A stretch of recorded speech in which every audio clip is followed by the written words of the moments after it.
Thutha wa bunge cierĩ kuremwo nĩ kũhĩtũkia watho wa kũiganania mĩeke ya athuri na atumia thĩinĩ wa ũtongoria, ikundi igĩrĩ itarĩ cia gĩthirikari nĩ ciathire igoti-inĩ ikiuga ihoto na watho nĩ ikwagararwo wona gĩthurano kĩa mwaka ũyũ gĩathiĩ na mbere na gũtabanio watho ũcio ũtahĩtũkĩtio.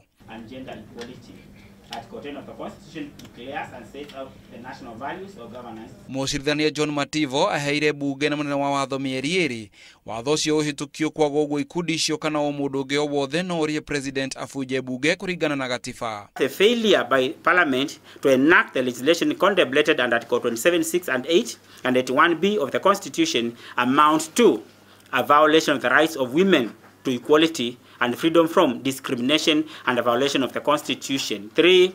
An order of mandamus be and is thereby issued directing Parliament and the Honourable Attorney General to take steps to ensure that the required legislation is enacted within a period of 60 days from the date of this order and to report the progress to the Chief Justice. D.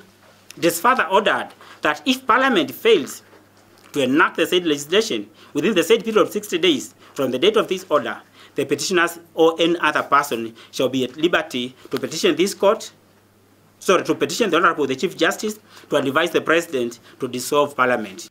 Mũcirithania Mativo augĩte atĩ bunge nĩ yaremirwo nĩ wĩra wayo gũthondeka watho ũcio.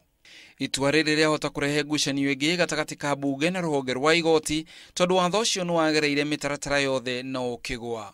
And we must stop a tendency of sitting back so that the wave may counter, may relapse. We must push until the directions given by the court crystallize into the original promise that was given to the women of Kenya and by extension the people of Kenya as a whole. And we thank you, the media, for giving this wide publicity, because then the real beneficiaries of this victory, the men and women in the streets, in the villages and the hamlets, will get to savour their victory. We have been reminded as the people of Kenya that this is the constitution we all aspired for, the rights enshrined therein, especially the rights of equality and non-discrimination, have received a very big boost today. Ikundi icio cierĩ cirendaga igoti rĩa the bunge ĩhĩtũkie watho ũcio. Igoti itũgĩru nĩ rĩrĩgĩte gũtua atĩ watho ũcio no ũrutithio wĩra o kahora.